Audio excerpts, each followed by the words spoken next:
canta su dulce trino, detiene a los peregrinos, libera a los prisioneros, el amor con sus esmeros, al viejo lo vuelve niño, y al malo solo el cariño, lo vuelve puro y sincero, se va enredando, enredando, como en el muro la hiedra, y va brotando, brotando, como el mosquito en la piedra. Buenas noches, ¿qué tal? Bienvenidas y bienvenidos a este nuevo capítulo de Ojo con los Medios, que hoy empezamos con esta gran latinoamericana que es Violeta Parra, y un clásico de la música, de nuestra música popular, Volver a los 17, que también interpretó Mercedes Sosa mucho tiempo, ¿no? Sí, un tema que se ha popularizado en toda América Latina y que muchísimos intérpretes de la talla de León Gieco, Mercedes Sosa y otros la han realizado, ¿no? O sea, un clásico de la música latinoamericana. Y Violeta Parra tan aferrada también a La Paz, porque vino muchas veces, estuvo enamorada de esta ciudad y hizo una canción, Gracias a la Vida, también inspirada en el Limani y en la ciudad de La Paz. Es difícil no enamorarse de La Paz, ¿no? Es una ciudad muy particular. Demasiado particular y tiene sus encantos, sus demonios, sus amores y sí, así es La Paz. Y ha Paz. crecido tanto, ¿no? En las últimas décadas.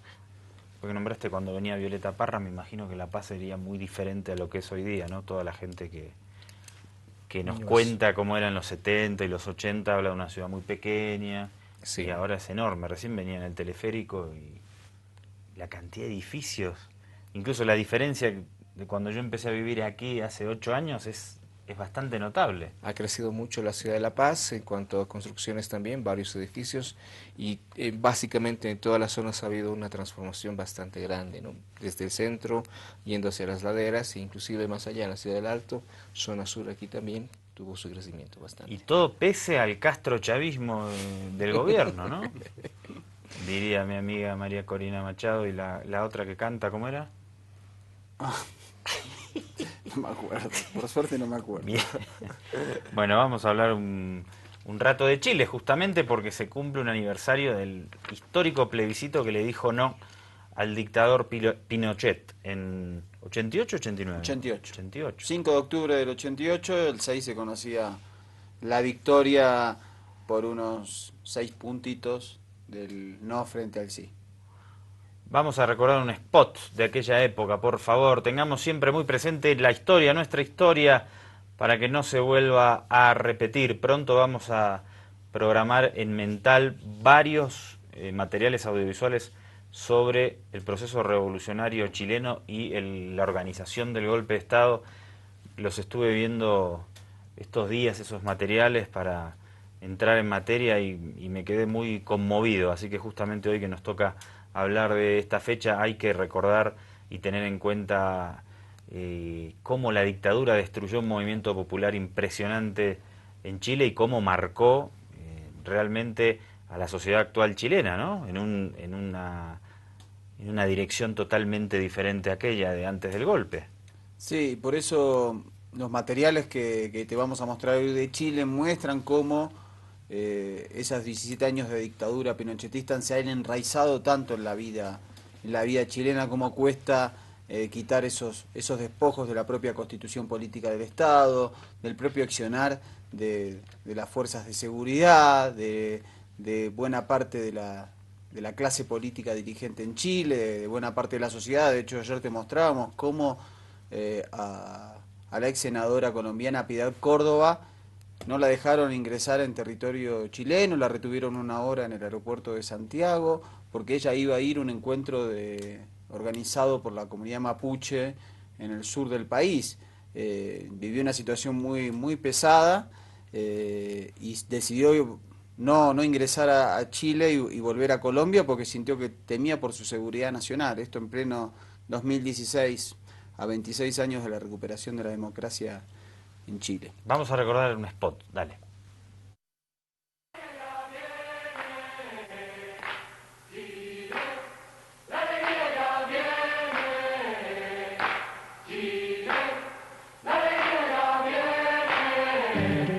Porque diga lo que diga yo soy libre de pensar, porque siento que es la hora de ganar la libertad. ¿Hasta cuando ya de abusos es el tiempo de cambiar? Porque basta de miseria, voy a decir que no. Porque nace el arco iris después de la tempestad. Porque quiero que florezcan mis maneras de pensar. Porque sin la dictadura la alegría va a llegar. Porque pienso en el futuro, voy a decir que no. Vamos a decir que no, oh, con la fuerza de mi voz. Vamos a decir que no, oh, yo lo canto sin temor. vamos a decir que no, oh, todos juntos a triunfar.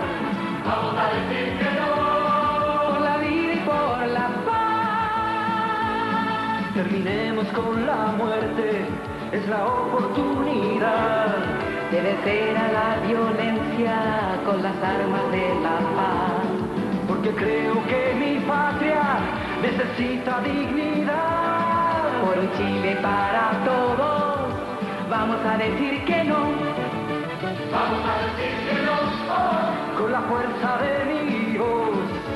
Vamos a decir que no, oh, Yo lo canto sin temor. vamos a decir que no, oh, todos juntos a triunfar. Vamos a decir que no, Por la vida y por la paz. vamos a decir que no.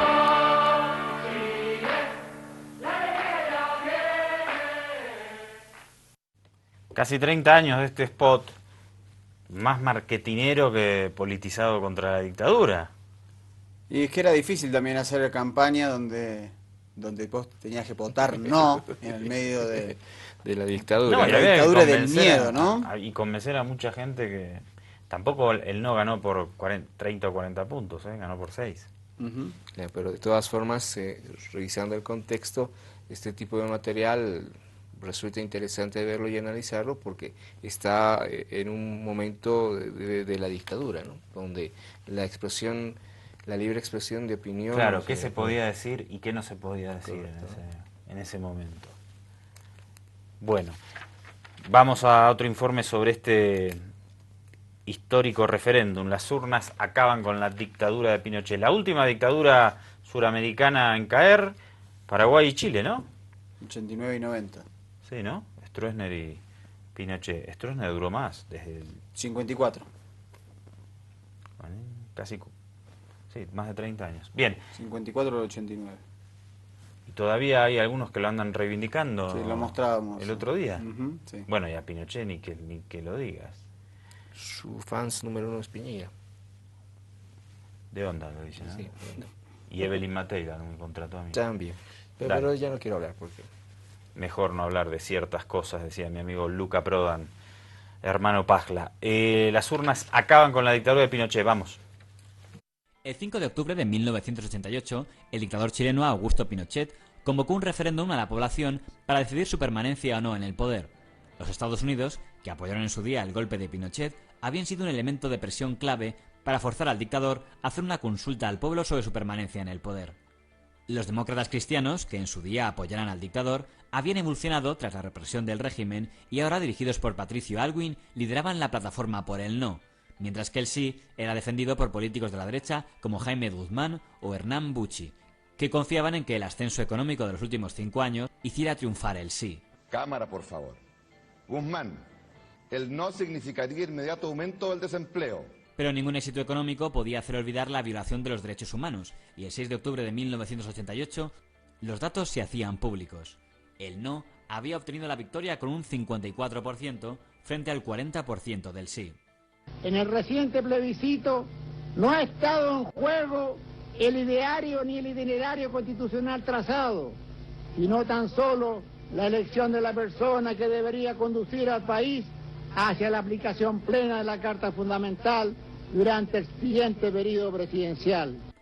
En diciembre de 1989, Chile celebró sus primeras elecciones presidenciales desde 1970. La oposición donde iban unidos democristianos, socialistas y comunistas, presentaba de candidato a Patricio Aylwin. Una elección peculiar, habida cuenta que Aylwin había apoyado en su día el golpe de Estado contra Allende en el 73. Si he trabajado todo este tiempo, ha sido por lograr que Chile realmente recupere su democracia y llegue a ser un país, como dije, con una democracia estable. Y recordemos que esa democracia se perdió. Y el señor Aylwin, el año 73, decía que Chile estuvo al borde del golpe de Praga y que la intervención de las Fuerzas Armadas estuvo relacionada precisamente con evitar que Chile llegara a una dictadura comunista. El entorno de Pinochet presentaba al joven Hernán Bucci, ministro de Hacienda durante la dictadura. Bucci obtuvo el 30% de los votos, pero Patricio Aylwin logró el 55% de las papeletas, liderando la transición del país a la democracia que ponía fin a la dictadura militar chilena. El punto es que el PPD está votando por el país, o sea, comunistas y miristas. El asesinato del líder de la derecha pinochetista, Jaime Guzmán, hizo temer la aparición de un terrorismo de extrema izquierda, pero aquella amenaza fue abortada. Bueno, ver estos materiales en medio de este nuevo plan Cóndor me asusta un poco, chicos. Vamos a una nota más actual, ¿no? Sí, justamente Ricardo Lagos fue uno de los que lideró esa campaña por el no. Hoy es candidato a presidente y CNN Chile reporta que justamente en la ceremonia que hizo el PPD de su partido, en aniversario del plebiscito de 1988, no asistió. Vemos por qué. La celebración organizada por el PPD para conmemorar los 28 años del plebiscito de 1988 y que además fue utilizada como plataforma para llamar a sus militantes a reficharse en las filas de la colectividad, tuvo un gran ausente. Uno de los fundadores del partido y además promotor de la campaña del no, era la figura más esperada de este aniversario. Sin embargo, Ricardo Lagos se encontraba a la misma hora desplegado en la comuna de La Granja. Hay que priorizar el tema del terreno y Lagos tiene que ser una oferta más allá del PPD. Nosotros vamos a hacer nuestro proceso, nosotros entendemos, concordamos en sus expresiones más bien programáticas, nosotros estamos trabajando la nuestra y por lo tanto esto no es un tema que tenga que ser fundamentalmente si vino Lagos o no. Me alegro mucho que Ricardo Lagos esté donde debe estar. Aquí lo estamos apoyando todos, pero él donde tiene que estar. Está en las comunas. Está con los ciudadanos, con la ciudadana, escuchando los problemas. Y tomando en cuenta las críticas que se le han hecho con respecto a la poca empatía y cercanía que tiene con la gente, estas últimas semanas Ricardo Lagos ha estado en terreno no solo haciendo campaña, sino que también apoyando a los candidatos a alcaldes y concejales de la nueva mayoría. Otra de las críticas que han surgido luego del emplazamiento del expresidente a la clase política por el mecanismo para elegir abanderado y por considerar que algunas directivas viven en un mundo de Bilzipap es su distanciamiento del bloque. Se le atribuye una estrategia de alejarse de los partidos políticos y en ese sentido venir a... No comento estrategias electorales yo, gracias. Desde el sector más progresista del PPD aseguran que están disponibles para trabajar con Lagos, pero si su programa no incluye ideas de cambio para el siglo XXI y el liderazgo del expresidente no representa las demandas de los ciudadanos, no se descarta apoyar cartas fuera de la colectividad. Y lo que nos corresponde en primer lugar es intentar que uno de nuestras filas pueda llegar a puerto. Ahora, si no llega a puerto, habrá que evaluar un candidato que puede ser independiente o de otros partidos de la nueva mayoría, como ya lo hemos hecho en el pasado. El Partido por la Democracia ya ha decidido que no hay espacio para la realización de primarias internas para definir un candidato y recién en enero del próximo año, en el Consejo Nacional, se decidirá quién los represente en las elecciones de la nueva mayoría. Josefina Salazar, CNN Chile. En la próxima nota de la corresponsalía de Hispan TV en Santiago también vamos a poder descubrir y ver la herencia de la dictadura que de alguna forma llega hasta la actualidad. Fíjate.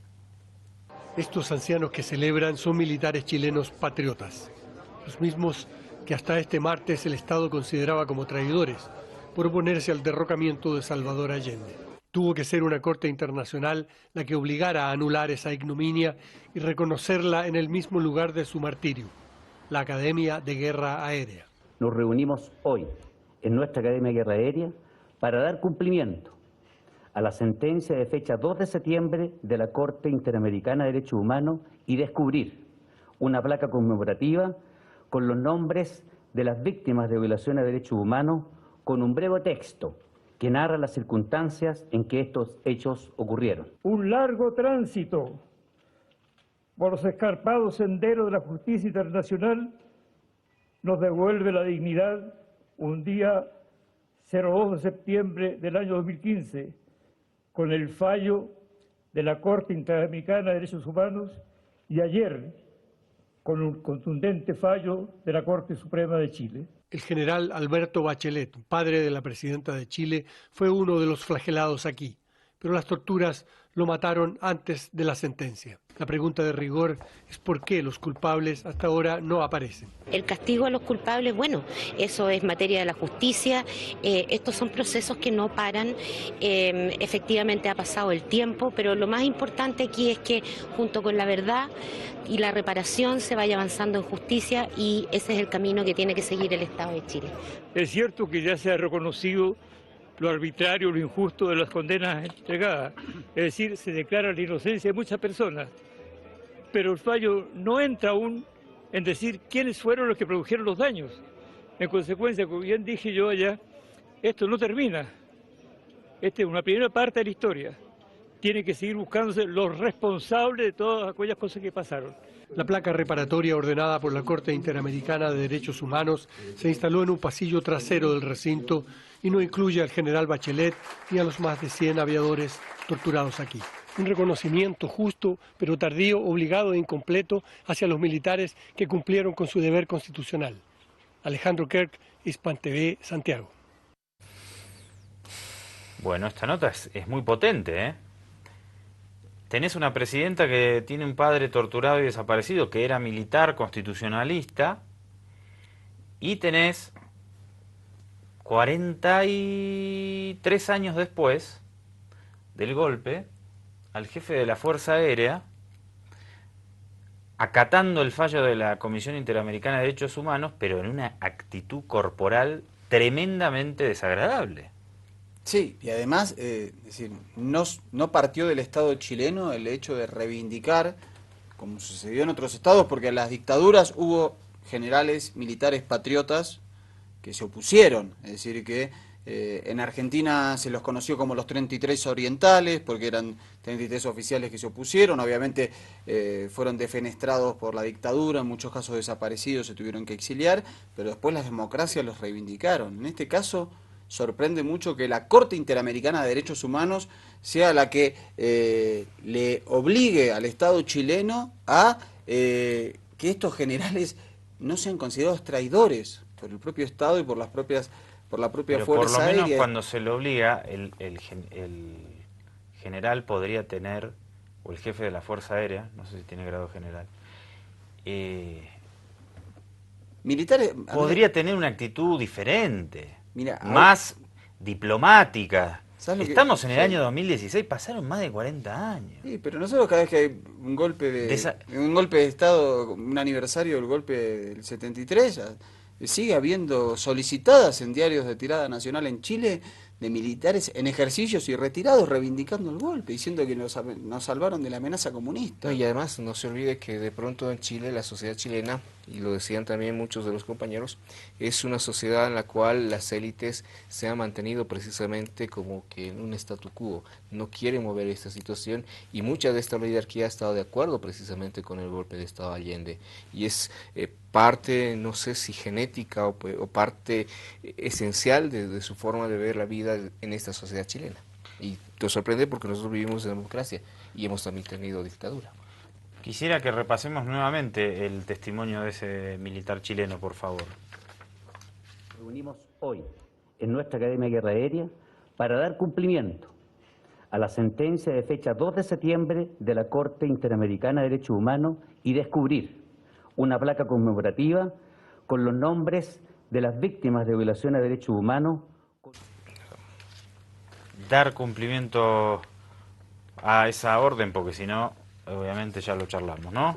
No iba a llegar nunca si no era por una instancia internacional. Sí. ¿Qué tarea que nos falta Titánica. en muchos países de América Latina también de enjuiciar a los violadores de derechos humanos y de esa manera reivindicar y recordar las víctimas.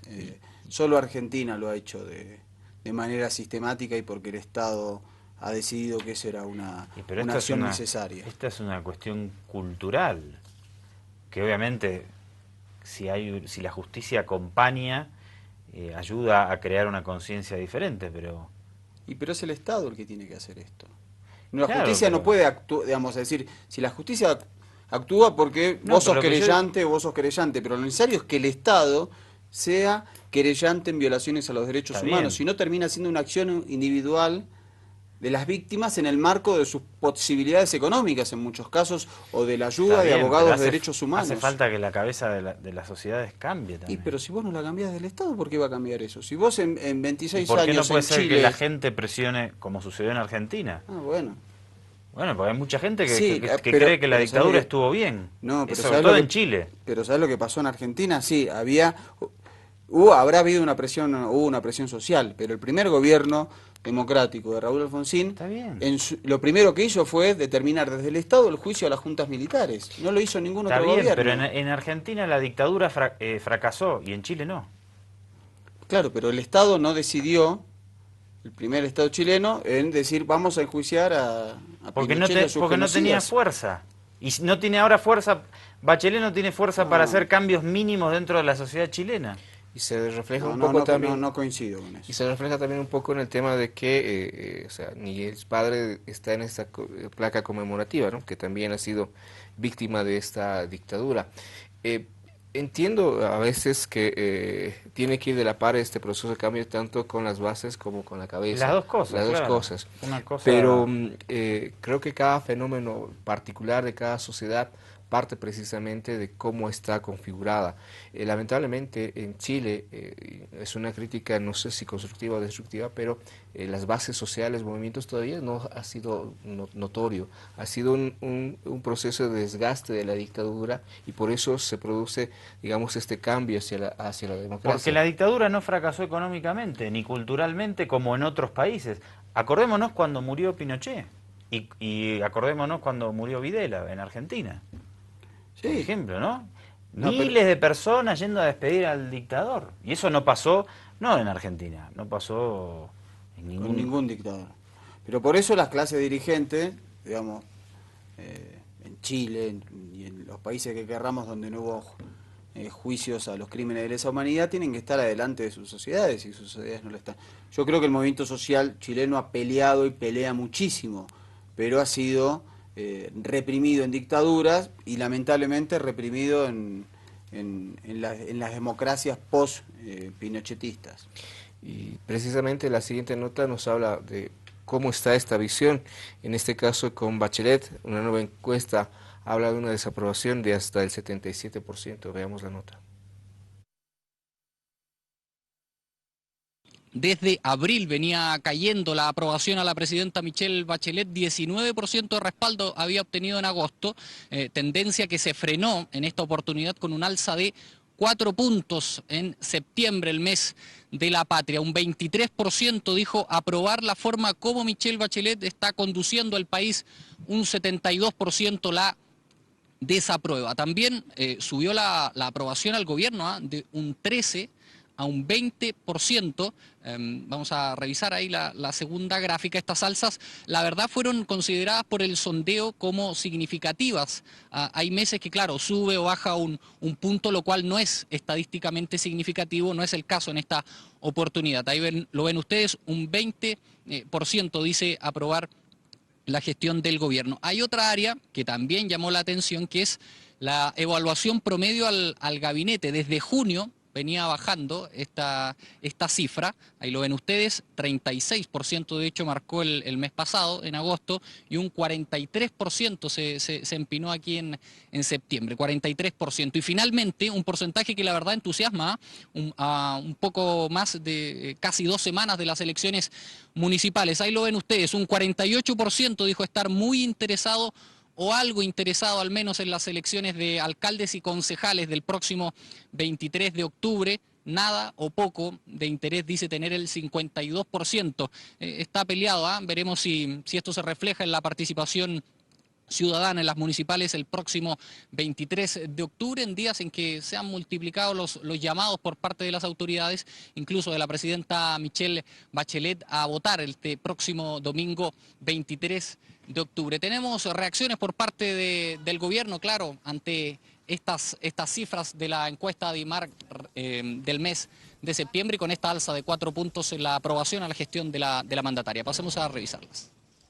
Con la misma humildad y tranquilidad con que revisamos siempre las encuestas, cuando a veces no son tan favorables, lo decimos igual que cuando son un poco más favorables. Las miramos, pero nuestra obligación, nuestro deber es seguir trabajando porque la acción del gobierno repercuta positivamente en la vida de las personas. El mes pasado había caído también muchas cifras, esto es un poquito así, pero mire, si esto significa que hay una mirada más positiva de lo que estamos haciendo como país, más allá de lo que está haciendo el gobierno, lo ha dicho mucha fuerza la presidenta, tenemos muchas razones para ser optimistas respecto del país que estamos construyendo. Bueno, ahí hay una crisis de representatividad enorme, que ya la venimos reflejando hace tiempo, que no es solo de la sociedad chilena, lo veníamos marcando en distintos países de nuestra región y también en Europa y en el mismo Estados Unidos. Momento de hacer un cortecito, si les parece. Nos hemos atrasado un ratito, pero valía la pena charlar un ratito en la mesa ojo mediática. ¿Con música o no? Sin música, vamos. No se enoje.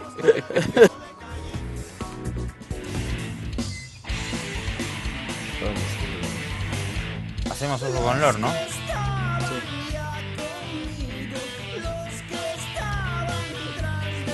Vamos, ¿estamos al aire ya? Me gustó el videito, ¿eh? ¿Te gustó? Bonita animación. Lindo, es el último video el último disco de La Logia, esta gran banda de Sucre. Ya no me importa el tema. Una banda muy buena, si te gusta el rock te recomiendo que la sigas. Si te gusta el rock and roll.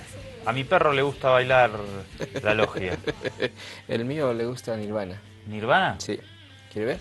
A ver. Por favor.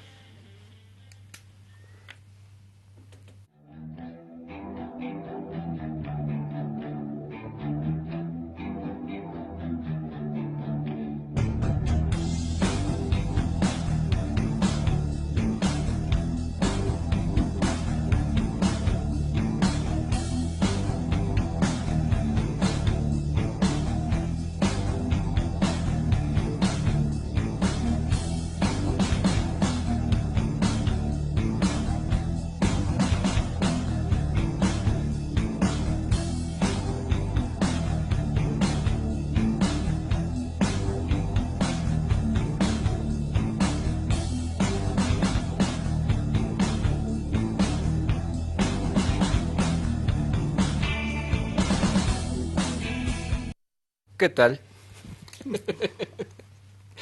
Con el doctor Meriano no parábamos de reír. Un genio ese perro ahí, aparte. Me gustaba más el de la salsa de la otra, no, que era samba. Hay que bailar. No, 2 personajes.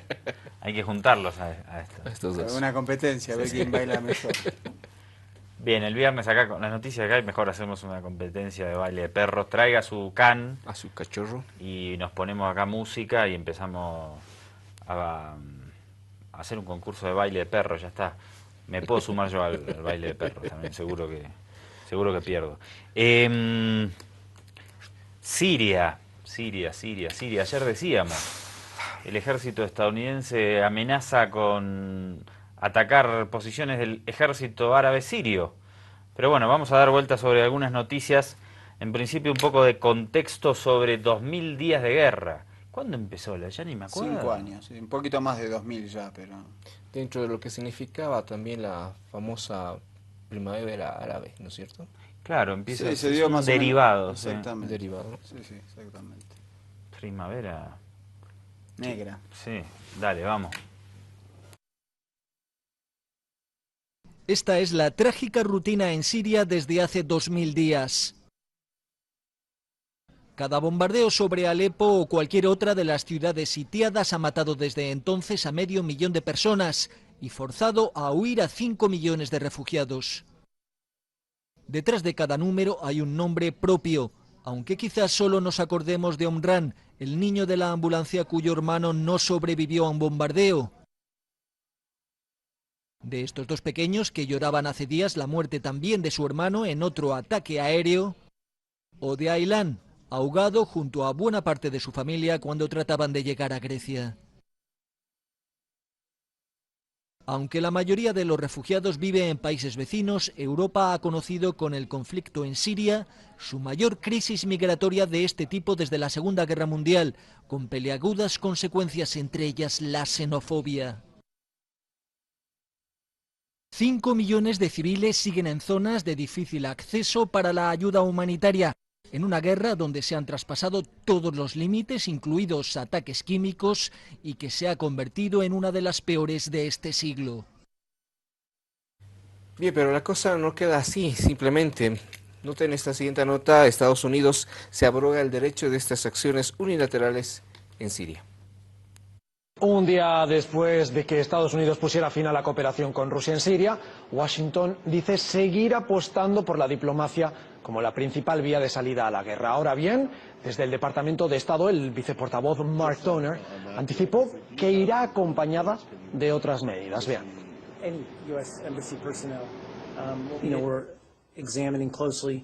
Estamos evaluando nuestra postura respecto a los futuros pasos a tomar. En este sentido, estamos debatiendo las opciones diplomáticas y militares, las de inteligencia y las económicas. Cuando se trata de una situación semejante a la de Siria, siempre consideramos medidas unilaterales. Desde la Casa Blanca fueron algo más precisos y añadieron que entre las opciones diplomáticas que pretenden reforzar se encuentran las negociaciones que encabeza el enviado especial de la ONU a Siria, Staffan de Mistura, así como las del Grupo Internacional de Apoyo, entre los que se encuentra, por cierto, Rusia. Washington tendrá también en cuenta la cooperación bilateral con otros países de la región, aunque no especificó cuáles. Desde el Pentágono dijeron estar comprometidos con una resolución diplomática. De hecho, Francia propuso presentar una resolución conjunta ante el Consejo de Seguridad de la ONU y Washington ya ha señalado que espera que Rusia no utilice su poder de veto para impedir su implementación. También se habló de la vía militar y en este aspecto Estados Unidos dijo estar valorando ataques unilaterales. Tras el cese de la cooperación en Siria, las acusaciones han tomado doble sentido. Desde el Ministerio de Defensa de Rusia acusan ahora a Estados Unidos de apoyar a una facción del Frente al-Nusra. Así lo decía su portavoz Igor Konashenko. Gracias a una imitación sumamente activa de la lucha contra el Estado Islámico por parte de Estados Unidos, a vista de todo el mundo, esta organización terrorista primero tomó el norte de Irak y luego por poco se traga la República Árabe Siria. Y no hemos podido obtener de ninguna forma la respuesta de nuestros socios norteamericanos de por qué Al-Nusra, una sucursal de Al-Qaeda, goza del patrocinio directo de Washington. Estados Unidos es el que ha colapsado de manera estrepitosa los acuerdos del cese de las hostilidades del 9 de septiembre. Konashenko también quiso calmar las alarmas que ha despertado el despliegue de un nuevo sistema antimisiles ruso en Siria. Ha dicho que simplemente cumple el objetivo de defender la base militar que Moscú tiene en la localidad de Tartus. Esta es, de hecho, la primera vez que Rusia despliega este sistema antimisiles fuera de sus fronteras, un sistema que tiene un radio de acción de 200 kilómetros. Por su parte, el Pentágono ha dicho que va a monitorear el uso que Rusia haga de él. Y un dato importante también les dejo, y es que señalan que las tensiones podrían ir en aumento entre las dos potencias. Es el siguiente dato. Washington dijo estar valorando una nueva ronda de sanciones contra Moscú. Eso sí, solo irá adelante con ellas si otros países aliados deciden impulsarlas de manera conjunta. Así que habrá que ver cómo evoluciona la situación en Siria a partir de ahora, porque nadie parece tener claro cuál va a ser el siguiente paso sobre el terreno o incluso en la mesa de negociaciones. Bien, esto podría derivar en una tercera guerra mundial. Por eso nosotros vamos a mandar a Lord Anthony como miembro permanente del Consejo de Seguridad. ¿Cuál podrá solucionar esto, Lord, usted? Mientras el derecho a voto lo mantenga Estados Unidos y sus aliados va a ser medio complicado, pero la lucha se la puede hacer. Y En la diplomacia todo... Pero todo usted va, tiene derecho a voto, a veto, a bata, a todo. Vamos a ir en bata. Tiene derecho a todo ahí, todo. Así que vaya y a ver si ordena un poco y democratiza la ONU. Ahora con el nuevo secretario general, Antonio Guterres. Hay un secretario que es bueno.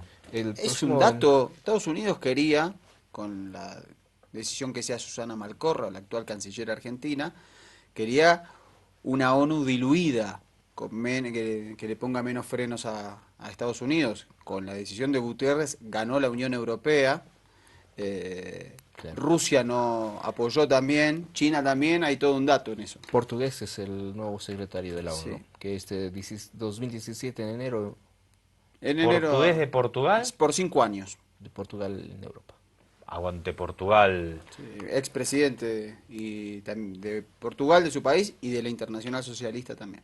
Gracias. ¿Y Ban Ki-moon va a venir a descansar a Bolivia o no? A Tiquipaya. A Tiquipaya.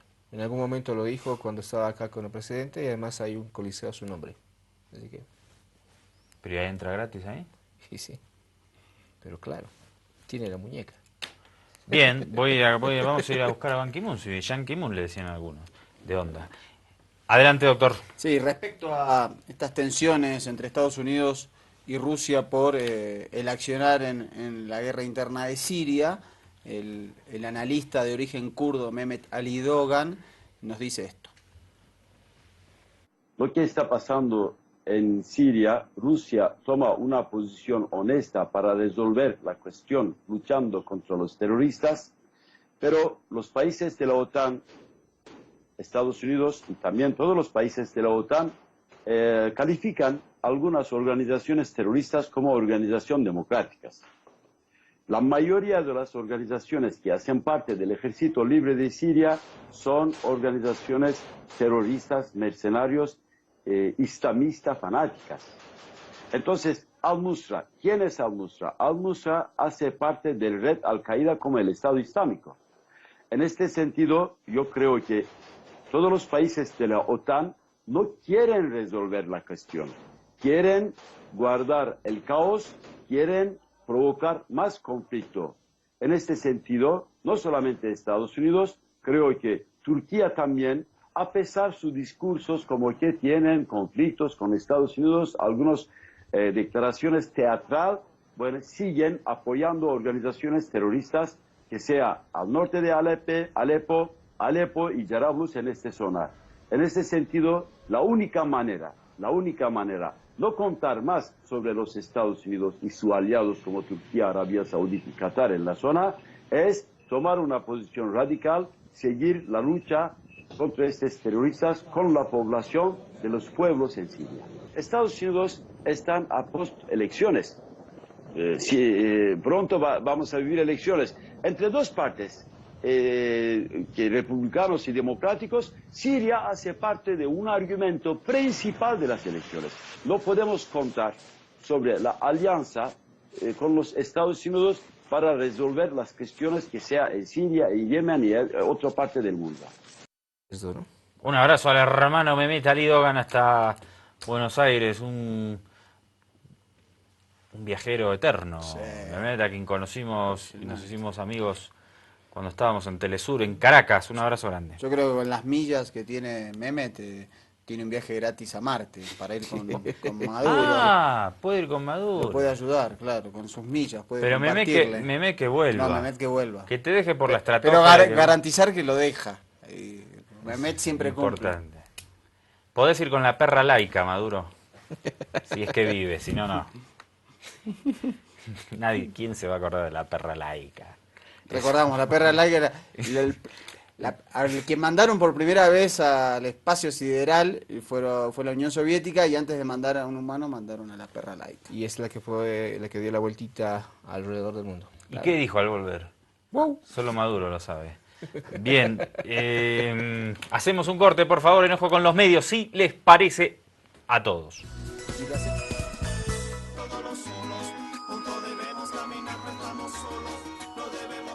Me dicen que Lor Anthony está viajando, le comento, doctor, a la Sierra Cruceña este fin de semana.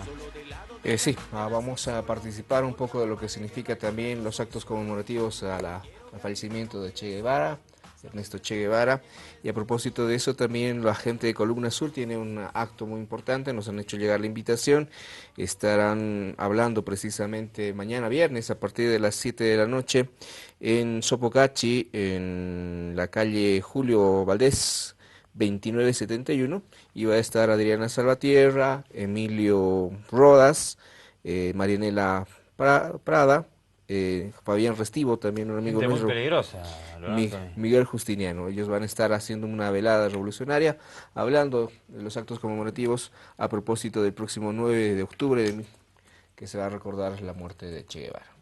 Muy bien, y va a haber también Feria de Salud en Valle Grande. El presidente va a estar allí también inaugurando algunos escenarios. Van a estar ministros de Cultura de América Latina. Que están en Santa Cruz. Mucha actividad. Yo voy a ir en avión y me voy a lanzar en paracaídas para llegar a tiempo. Para llegar a tiempo en el vuelo a Santa Cruz. Por favor, se pone en el casquito de la cámara para ver cómo es la caída. Esperemos que se abra el bicho ese. Bueno, nos vamos entonces, si somos tan amables todos. ¿Ustedes quieren que nos retiremos o seguimos adelante?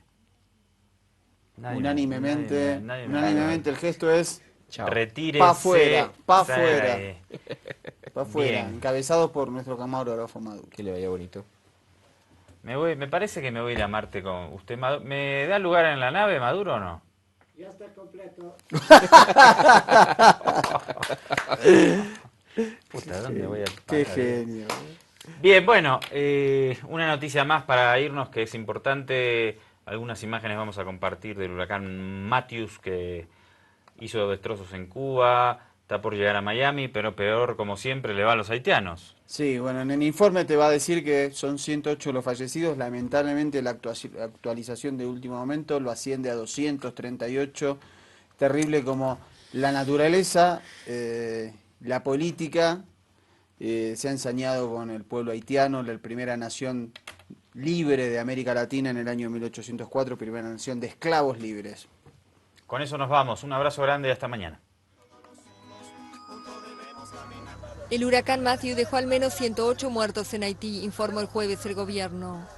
El balance es aún muy provisorio, ya que la parte sur del país, la más afectada, sigue siendo de muy difícil acceso. Las autoridades estiman así que la cifra probablemente aumentará. La tormenta golpeó el martes y miércoles el país, que es muy vulnerable a los azotes climáticos debido a la deforestación y las construcciones precarias. Solo en el municipio de Roya Bateau, en el sur del país, se estima que el poderoso huracán dejó 50 muertos y total devastación. El viento y la lluvia inundaron miles de casas, dañaron escuelas, destruyeron cultivos, rutas y puentes. Más de 21.000 personas fueron evacuadas y 350.000 necesitan asistencia, según la ONU.